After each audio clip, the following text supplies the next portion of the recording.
കുഞ്ഞിന്റെ രണ്ട് കൈയിലും പ്ലാസ്റ്റർ ഇട്ടൊക്കെയാണ് ചെയ്യുന്നത്. അപ്പൊ ഇങ്ങനെ ഒരു പക്ഷെ വണ്ടിയിൽ നിന്ന് കുഞ്ഞ് വീണിട്ടുണ്ട് എങ്കിൽ തന്നെയും കുഞ്ഞിന്റെ ദേഹത്തൊക്കെ മുറിവ് കാണണം. പക്ഷെ കുഞ്ഞിന്റെ മറ്റ് ഒരു സ്ഥലത്ത് മുറിവ് ഞങ്ങൾ ഫോട്ടോയിൽ കണ്ടിട്ടില്ല. രണ്ട് കൈയിലും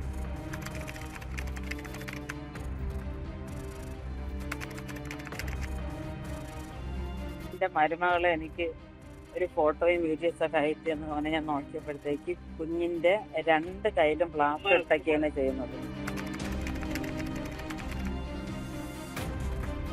എങ്ങനെ ഈ കുട്ടിയോട് അവളിപ്പോ ചിലപ്പോ ഒരുപക്ഷെ അവള് അടുക്കളയിൽ എവിടെയെങ്കിലുമൊക്കെ നിന്നപ്പോഴത്തേക്ക് ഇവൻ ആ വണ്ടിയോടുകൂടി ഇനി കുട്ടി എടുത്ത് എറിഞ്ഞതാണോ, ഇനി അവനെ അടിച്ചെടുത്തതാണോ എന്നൊക്കെ ഉള്ളൊരു സംശയം. നമ്മുടെ ചിന്താഗതിയല്ലേ, അതൊന്നും അങ്ങനെയൊന്നും ആയിരിക്കില്ല. ചിലപ്പോൾ അത് നിങ്ങൾക്ക് അയാളടുത്തുള്ള ദേഷ്യങ്ങളുണ്ട്, ചിലപ്പോൾ തോന്നുന്നതാവാം. ഇപ്പൊ കുട്ടി തന്നെ വീണത് തന്നെയാവാം. നമ്മൾ രണ്ടും ചിന്തിക്കുക. 3 മക്കളാണ്. അതില് മൂത്തത് ഒരു മകന്, രണ്ടാമത്തത് മകളും, മൂന്നാമത്തത് മകനുമാണ്.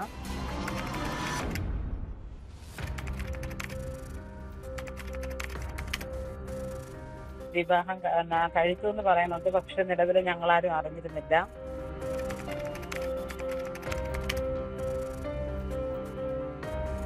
പോകുന്ന സമയങ്ങളിൽ കുഞ്ഞിനെ നോക്കുന്നത് 72 വയസ്സായ എൻ്റെ അമ്മയാണ് നോക്കുന്നത്. അവർക്ക് ശ്വാസം മുട്ടലെല്ലാം ഉണ്ട്. അപ്പൊ ഈ കുഞ്ഞിനെ എടുത്തുകൊണ്ട് നടക്കാനും പോകാനും ഒക്കെ ഒരു ബുദ്ധിമുട്ട് ഉള്ളത് കൊണ്ട്, അമ്മയ്ക്ക് ബുദ്ധിമുട്ടുള്ളത് കൊണ്ടാണ് അമ്മ അവളെ തന്നെ കൊച്ചിനെ ഏൽപ്പിക്കാം എന്ന് വിചാരിച്ചിട്ട് അങ്ങ് കൊച്ചിനെ അങ്ങ് കൊടുത്തത്. കുട്ടിയെ അയാൾ ഉപദ്രവിച്ചു എന്നാണ് പറയുന്നത്. അതെ, എനിക്ക് അങ്ങനെ സംശയമുണ്ട്. കാരണം കഴിഞ്ഞ പ്രാവശ്യം സ്റ്റേഷനില് എഴുതി വെച്ചിട്ട് അറിഞ്ഞു വെച്ചിട്ട് എന്തിനാണ് ഈ കുഞ്ഞിനെ നിങ്ങൾ അവരെ കൂടെ വിട്ടുകൊടുത്ത എന്തിനാ? നിങ്ങൾ അപ്പൊ എന്തെങ്കിലും ഇവിടെ ഈ നമ്മുടെ നിങ്ങൾക്ക് അറിയുന്നില്ല, സമിതിയിലോട്ടെങ്കിലും കുട്ടീനെ ഷെൽട്ടർ മാറ്റിക്കൂടായിരുന്നു? അത് നമ്മളിപ്പോ സ്വന്തം അമ്മ ജീവിച്ചിരിക്കെ അവരുടെ പെർമിഷനിൽ നമ്മൾ ചെയ്യുന്നത് ശരിയാണോ സാർ? അല്ല, അവര് കുട്ടിയെ നോക്കുന്നില്ലാതെ നിങ്ങളെ കൂടെ ഇട്ടിരുന്നില്ലേ? അപ്പൊ നിങ്ങൾക്ക് അതാണ് ഓപ്ഷൻ വെച്ചായിരുന്നല്ലോ. അങ്ങനെ ഓപ്ഷൻ വെച്ചിരുന്നാല് അവൾ ഒരു പക്ഷെ നേരെ മറിച്ച് എന്റെ പേരിൽ ഞാൻ എന്റെ സ്വന്തം ഇഷ്ടപ്രകാരം ചെയ്തു എന്ന് പറഞ്ഞിട്ട് ഒരു കേസ് ഫയൽ ചെയ്താൽ ഞാൻ അകത്താവില്ല. അങ്ങനെയൊന്നുമില്ല. നേരെ അവർ CWCയിൽ വന്നാൽ മതിയല്ലോ. അവർ അപ്പോൾ CWCയിൽ എഴുതി അവർ കൊണ്ടുപോകുന്നതല്ലേ ഉണ്ട്. ഞാൻ പക്ഷെ ഇങ്ങനെ ചെയ്തു. കാരണം വെച്ചാൽ എനിക്ക് അവിടെ ജോലിക്ക് പോകുന്നിടത്തൊന്നും പ്രൈവറ്റ് അല്ലേ സാർ, അവിടെ നിന്ന് അങ്ങനെ ലീവ് കിട്ടാറില്ല. ആ ഒരു സിറ്റുവേഷൻ എല്ലാം കൂടെ കവർ ചെയ്തിട്ട് ഞാൻ ഇതിങ്ങനെ ചെയ്തത് തന്നെ. അല്ല, കുട്ടി അത് വണ്ടിയിൽ നിന്നൊക്കെ വീണതാണോ? നിങ്ങൾ അല്ലെങ്കിൽ മോളെ പിടിച്ചും ചോദിക്കാത്ത എന്താ? നമ്മുടെ കമ്മ്യൂണിക്കേഷന്റെ വിഷയമല്ല. അല്ല, ഇതിന് ഇടയ്ക്ക് വെച്ചിട്ട് തന്നെ അവളുടെ ആധാറിന്റെ കാർഡും ഐഡന്റിറ്റി കാർഡും ഇല്ലാന്ന് പറയാം. അവൾ നമ്മൾ വീട്ടിൽ വന്ന് സാധനം എടുത്തുകൊണ്ട് പോയപ്പോ ഞാൻ അതാണ് പറഞ്ഞു വന്നത്. കഴിഞ്ഞ പ്രാവശ്യം സ്റ്റേഷനിൽ എഴുതി വെച്ചിട്ട് വീട്ടിൽ വന്ന് സാധനം എടുത്തുണ്ടാവാം. അവനും അവളും ഈ ഡാൻസ് ക്ലാസ്സിലെ ടീച്ചറും അവളുടെ മോനും വേറെ പയ്യനും വന്ന് എടുക്കണേൻ്റെ അന്ന് കൊച്ചിന്റെ സാധനങ്ങളൊക്കെ എടുത്തുകൊണ്ട് പോയിട്ട് വീട്ടിന്റെ മേളിൽ നിന്ന് പറയുവാണ്, 5-6 ദിവസം ഞാൻ നോക്കും കൊച്ചിനെ, പിന്നീട് പുഴുത്ത പട്ടിയെ നോക്കുന്നത് പോലെ കൊച്ചിനെ നോക്കത്തുള്ളൂ എന്ന് അവൻ അവിടെ നിന്ന്, നമ്മളവിടെ റോഡിന്റെ അവിടെ നിന്ന് പറയും, നമ്മളെ വീടിന്റെ തൊട്ട് മേളിൽ നിന്ന് പറഞ്ഞു.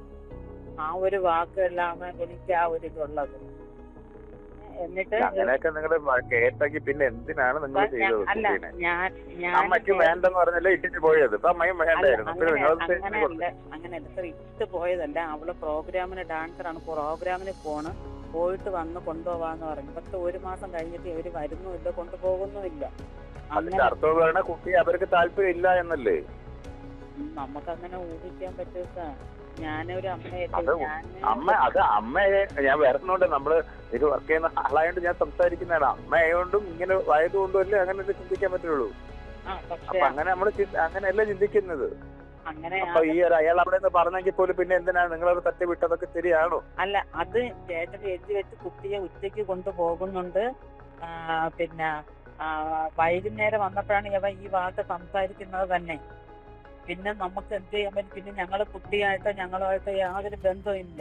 അതിന് കുട്ടിയെ അയാളെ നിങ്ങൾ കണ്ടില്ലെന്ന് പറഞ്ഞു. അയാൾ വേറെ അയാള് മാറി നിന്നു. അത് വ്യക്തമായത് എനിക്ക് പറയാൻ കാരണം ഇവർ രണ്ടുപേരും, അതായത് ഡാൻസ് ക്ലാസ്സിലെ ടീച്ചറും മകളും കൂടി ഈ കൊച്ചിനെ ഏറ്റെടുത്തോണ്ട് സ്റ്റേഷനിൽ നിന്ന് പുറത്തോട്ട് ഇറങ്ങിയപ്പോഴത്തേക്ക് അവിടെ നിന്ന് ഒരുപക്ഷെ ബസ്സിൽ പോകണമെങ്കിൽ അവർ സ്റ്റാൻഡിലോട്ട് പോകണം. പക്ഷെ ഇവർ അവിടെ നിന്ന് ഫോൺ ചെയ്യാണ്ട് ഇങ്ങ് താഴോട്ട് വന്നിട്ട് ഫോൺ ചെയ്യുന്നുണ്ട്. അപ്പൊ എനിക്ക് മനസ്സിലായി അവന് സ്വന്തമായിട്ട് നമ്മുടെ ചിന്താഗതി മനസ്സിലായി. വിളിച്ചതൊക്കെ നമ്മളിങ്ങനെ ഇമാജിനേറ്റ് ചെയ്തോണ്ടിരിക്കുന്ന അങ്ങനെ നിങ്ങൾ ചിന്തിച്ച് അങ്ങനെ ഒരു പ്രശ്നം ഉണ്ടായിരുന്ന വ്യക്തിയായിരുന്നെങ്കിൽ നിങ്ങൾ അപ്പൊ കുട്ടീനെ വിടത്തില്ലായിരുന്നു. ഇതിപ്പോ നിങ്ങൾ എല്ലാം ചിന്തിച്ച് എടുക്കുന്നതാ. എന്തായാലും ഒരു കാര്യം ചെയ്യും, നമുക്ക് കുട്ടിയുടെ കാര്യങ്ങൾ എന്താണ് നമ്മൾ അന്വേഷിക്കാൻ പറ്റും. പൊട്ടിച്ചാണോ കേട്ടോ. കുട്ടിയുടെ കാര്യങ്ങളിൽ കുട്ടിയുടെ സേഫ്റ്റി ആണ് നമ്മൾ നോക്കാൻ പോകും. സാറ് ഒരു കാര്യം ചെയ്യേണ്ടത്, ആ കുട്ടിയെ ഞങ്ങൾക്ക് തന്നാൽ ഞങ്ങൾ നോക്കാം. കാരണം വെച്ചാൽ ഞാൻ അതൊന്നും ഞങ്ങൾക്ക് ചെയ്യാൻ, അത് നിങ്ങൾക്ക് ചെയ്യാൻ പറ്റുന്നത് നിങ്ങളൊരു കാരണം കോടതിയിൽ ഫയൽ ചെയ്യണം. കുട്ടിയെ നോക്കുന്നില്ല, നമുക്ക് അങ്ങനെ കുട്ടിയെ നിങ്ങൾക്ക് തരാനൊന്നുള്ള ഓപ്ഷൻ ഒന്നും ഇല്ല. നമുക്കെടുത്ത് തരാനൊന്നും പറ്റത്തില്ല. ഇതൊക്കെ ആദ്യമേ നിങ്ങൾ ചെയ്യണം. നമുക്ക് കുട്ടിയുടെ അമ്മേരെ എടുത്തിട്ട് അമ്മമാരുടെ കൊടുക്കലൊന്നും നോക്കാതെ കോടതിയാണ് തീരുമാനിക്കുന്നത്. ഇന്നലെ വൈകിട്ട് പിന്നെ എന്താ ഇവിടെ സ്റ്റേഷനിൽ കംപ്ലൈന്റ് കൊടുത്തിട്ടുണ്ട്. സ്റ്റേഷനിൽ കംപ്ലൈന്റ് കൊടുത്തു.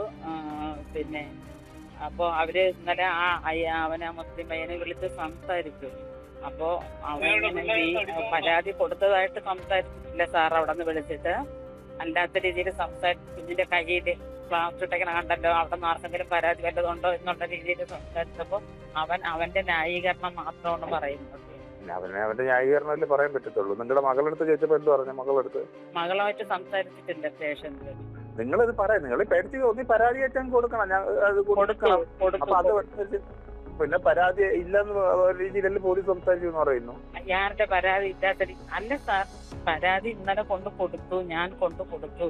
പക്ഷെ മകളെ വിളിച്ച് സംസാരിച്ചിട്ടില്ല.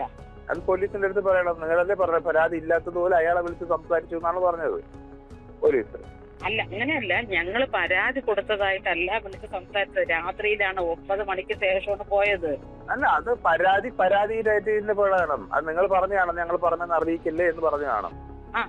ഞാൻ പറഞ്ഞു ഞങ്ങൾ നിൽക്കണമെന്ന് പറയണ്ടെന്ന് പറഞ്ഞു. കാരണം ഇന്നലെ രാത്രിയിൽ ആ കൊച്ചിനെ വല്ലതും ചെയ്യുവാണെങ്കിൽ എത്ര ആ ഒരു പേടി ഉള്ളിലുണ്ട്. ഇപ്പോഴും എനിക്ക് അങ്ങനെയൊന്നും പറയുന്നില്ല. നമുക്ക് ഈ ചിന്താഗതി, അപ്പൊ ഈ ചിന്തയുള്ള ആൾക്കാരാണെങ്കിൽ ആദ്യമേ ഇതൊക്കെ ചെയ്യണമായിരുന്നു. ഇതിപ്പം ഇത് ആ പോലീസിന്റെ അടുത്ത് പോലും അങ്ങനെ തന്നെ. പോലീസിന് ഇപ്പൊ രണ്ടാമത് എങ്ങനെ ബാക്കി കാര്യങ്ങൾ. ഒരു കാര്യം പറയട്ടെ, ഇപ്പൊ ഒരു സംശയമാണെന്ന് പറഞ്ഞ് പോലീസ് സ്റ്റേഷനിൽ അത് പരാതിയായിട്ട് കൊടുക്കുക. അപ്പൊ അവരെ വിളിച്ച് അന്വേഷിക്കട്ടെ. അതെ, ഞങ്ങളത് പരാതി കൊടുത്തു കഴിഞ്ഞു. അവര് വിളിക്കാന്നും പറഞ്ഞിട്ടുണ്ട്. ഞാൻ വിളിക്കാന്ന് പറഞ്ഞിട്ടുണ്ട്. കാരണം PI സാർ ഇന്നലെ വരും. ഇന്നലെ ഇല്ലായിരുന്നു. അവിടെ GDയുടെ കൈവശം പരാതി കൊടുത്തു. അപ്പൊ അവിടെ നിന്ന് വേറൊരു സാറാണ് ഇങ്ങനെ വിളിച്ച് സംസാരിച്ചു കഴിഞ്ഞാൽ അവരെ വിളിക്കാം, ഒരു സമയം കറക്റ്റ് ചെയ്തിട്ട് വിളിക്കാന്ന് പറഞ്ഞിട്ടുണ്ട്. ഓക്കെ, അപ്പൊ അത് നോക്കട്ടെ. അത് കഴിഞ്ഞിട്ട് നമുക്ക് എന്താ ചെയ്താ പോരെ? മതി സാർ, അത് മതിയാവും. എന്നാലും എന്റെ ശ്രദ്ധയിലേക്ക് വന്നപ്പോ ഞാൻ സാറിനോട് പെട്ടെന്ന് വിളിച്ച് പറഞ്ഞതാണ്. അതെ, ഞാൻ പറഞ്ഞത് ഇത്രയേ ഉള്ളൂ. നമ്മളെ കുട്ടികളാണ്, അവരെ കൂടെ വിടണ്ട എന്നുള്ള രീതിയായിരുന്നു എന്റെ ഇത് പറയുന്നത് കേട്ടോ. കുഴപ്പമില്ല, നമുക്ക് നോക്കാം. കുട്ടി ഉപദ്രവിച്ചിട്ടുണ്ടെങ്കിൽ നമുക്കത് ചെയ്യാം. അത് മാത്രമല്ല സാർ, ഞാനിപ്പോ പോകുന്നത് തന്നെ 15,000 രൂപയുടെ ശമ്പളത്തിനെ പോകണം. എനിക്ക് ലോണെല്ലാം ഉണ്ട്. അതുകൊണ്ടാണ് ഞാൻ ഈ നഷ്ടമായിട്ട് പോലും ഈ ഡ്യൂട്ടിക്ക് പോകുന്നത്. കാരണം എന്റെ ഈ ഹസ്ബൻഡ് ഇല്ല. അപ്പോൾ എനിക്ക് പോവാതെ ഒരു മാസം തന്നെ 13,000 രൂപയുടെ ലോണുണ്ട്. ആ ലോണെല്ലാം അടയ്ക്കാൻ വേണ്ടിയിട്ടാണ് ഞാൻ പോകുന്നത്. അപ്പോഴേ ആ പോകുന്ന സമയങ്ങളിൽ കുഞ്ഞിനെ നോക്കുന്നത് 72 വയസ്സായ എൻ്റെ അമ്മയാണ് നോക്കുന്നത്. അവർക്ക് ശ്വാസമുട്ടലെല്ലാം ഉണ്ട്. അപ്പോൾ ഈ കുഞ്ഞിനെ എടുത്തുകൊണ്ട് നടക്കാനും പോകാനും ഒക്കെ ഒരു ബുദ്ധിമുട്ട് ഉള്ളത് കൊണ്ട്, അമ്മയ്ക്ക് ബുദ്ധിമുട്ടുള്ളത് കൊണ്ടാണ് അമ്മ അവളെ തന്നെ കൊച്ചിനെ ഏൽപ്പിക്കാം എന്ന് വിചാരിച്ചിട്ട് കൊച്ചിനെ അങ്ങ് കൊടുത്തത്. പക്ഷെ അത് ഇത്തരം കാര്യങ്ങളിൽ ഇങ്ങനെ പോയി ഇങ്ങനെ വന്നു കഴിഞ്ഞാൽ ഇതേ അവസ്ഥയില്ലേ കുട്ടിക്ക്? അതുപോലെ പോലീസ് ഒരു കാരണവശാലും നമുക്ക് കുട്ടീനെ അമ്മയുടെ കയ്യിൽ നിന്ന് എടുത്ത് നിങ്ങൾക്ക് തരാൻ പറ്റത്തില്ല. പോലീസിനും ചെയ്യാൻ പറ്റത്തില്ല. എന്തെങ്കിലും നടപടി എടുത്തിട്ട് കുട്ടീനെ ഇങ്ങോട്ട് മാറ്റി WC കൊണ്ടുവന്ന് എന്തെങ്കിലും ചെയ്യാം. അതും ഇങ്ങനെയൊക്കെ ആണെങ്കിൽ പോലും കോടതി ഇടപെടണം. നിങ്ങളുടെ മകളുടെ അടുത്ത് വിളിച്ചിട്ട് കേൾക്കാത്ത എന്ത്? നിങ്ങൾക്ക് അവർക്ക് നോക്കാൻ കുട്ടീനെ ഞങ്ങൾ നോക്കിക്കോളാന്ന് പറയാത്തെന്താ? അല്ല, ഞങ്ങൾ നോക്കിക്കോളാന്ന് പറഞ്ഞിരുന്നാലും അവര് തരണോ, എന്നിൽ തരണോന്നില്ല. താല്പര്യമെന്നില്ല എന്നല്ല, അവർക്ക് തരാൻ താല്പര്യം കാണും. പക്ഷേ അവൻ അതും എനിക്ക് തോന്നുന്നു വേറെ എന്തൊക്കെ വിഷയങ്ങളുണ്ട്. അല്ല, നമുക്ക് എന്നെ സംബന്ധിച്ച് എനിക്ക് കുട്ടിയെ നോക്കുന്നതിന് ഒരു വിഷയവും ഇല്ല. എനിക്ക് സന്തോഷമാണ്. എൻ്റെ വീട്ടിൽ നിന്നപ്പോൾ കുട്ടി നല്ല സന്തോഷത്തിലാണ് നിന്നത്. പക്ഷെ അവൻ തെറി പറയും എന്നുള്ളത് കൊണ്ട് അവൻ എന്തെങ്കിലും വിളിച്ചൊക്കെ പറയും സാർ. അത് കേൾക്കാൻ വയ്യ. കാരണം ഇപ്പൊ തന്നെ അവൻ ഇവിടുന്ന് പോയതിന് ശേഷം അവൻ പറയുന്നത് എനിക്ക് അവിഹിത ബന്ധമുണ്ടെന്നും എൻ്റെ അമ്മയ്ക്ക് അവിഹിത ബന്ധമുണ്ടെന്നും അതുകൊണ്ടാണ് ഞങ്ങൾ കുഞ്ഞിനെ ഈ മോളുടെ ഭർത്താവ് പറയുന്നത്. നിങ്ങൾ എന്തിനാ നോക്കട്ടെ? നിങ്ങൾ അവർക്കെതിരെ കേസ് കൊടുക്കണം. നിങ്ങൾക്കെതിരെ എങ്ങനെയൊക്കെ പറയണമെങ്കിൽ അതിനാണ് ഞാൻ രാവിലെ ഇറങ്ങി പോണതെന്നും എനിക്കറിയില്ല. ഇത്ര ആ ഒരു ലെവലിലൊക്കെയാണ് അവൻ പറയുന്നത്. അപ്പോ അങ്ങനെ ഒരു സംസാരം അവളുടെ ഭാവി നോക്കുന്നെങ്കിൽ നോക്കിക്കോട്ടെ, ഞാനായിട്ടൊരു വിഷയം ഉണ്ടാക്കണ്ട, അവള് ജീവിക്കട്ടെ എന്ന് വിചാരിച്ചിട്ടാണ് അവരുടെ ഇഷ്ടത്തിന് പോയതല്ലേ എന്ന് വിചാരിച്ച് അങ്ങ് വിട്ടുകൊടുത്തത്. പക്ഷെ എന്റെ കുഞ്ഞിനെ എനിക്ക് ആ കുഞ്ഞിന്റെ മുഖം കണ്ടു കഴിഞ്ഞാല് സഹിക്കൂല സാർ. കാരണം എന്ന് വെച്ചാൽ അതിന്റെ ആ ഒരു ദയനീയ അവസ്ഥ.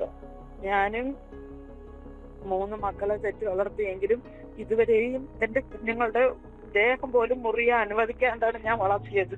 പക്ഷെ അവള് എങ്ങനെ ഈ കുട്ടിയോട്, അവളിപ്പോ ചിലപ്പോ ഒരുപക്ഷെ അവള് അടുക്കളയിലോ എവിടെയെങ്കിലുമൊക്കെ നിന്നപ്പോഴത്തേക്ക് ഇവൻ ആ വണ്ടിയോടുകൂടി ഇനി കുട്ടി എടുത്ത് എറിഞ്ഞതാണോ, ഇനി അവനെ അടുത്തെടുത്തതാണോ എന്നൊക്കെ ഉള്ളൊരു സംശയം. എല്ലാം നമ്മുടെ ചിന്താഗതിയല്ലേ, അതൊന്നും അങ്ങനെയൊന്നും ആയിരിക്കില്ല. ചിലപ്പോൾ അത് നിങ്ങൾക്ക് അയാളടുത്തുള്ള ദേഷ്യങ്ങളുണ്ട് ചിലപ്പോൾ തോന്നുന്നതാവാം.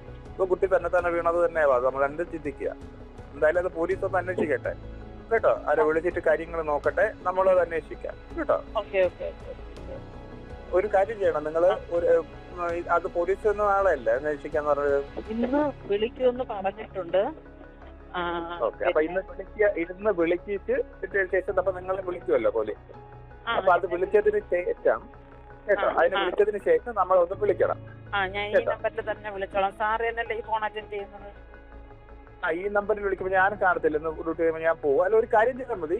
1098 വിളിച്ചപ്പോൾ ഈ കുട്ടിയുടെ ഡീറ്റെയിൽ, പേരും അഡ്രസ്സും എല്ലാം പറഞ്ഞ് അതിനകത്ത് ഇത്രയും വിശദീകരണം വേണ്ട, ഇങ്ങനെ പറഞ്ഞാൽ മതി. നിങ്ങൾ ഇതുപോലെ എന്റെ മകളുടെ പേരും കുട്ടിയുടെ അവിടെ സുരക്ഷിതമല്ല എന്ന കാര്യം 1098 വിളിച്ച് രജിസ്റ്റർ ചെയ്യണം കേട്ടോ. അപ്പൊ ഞാൻ കുട്ടിയുടെ പേരെന്താണ്?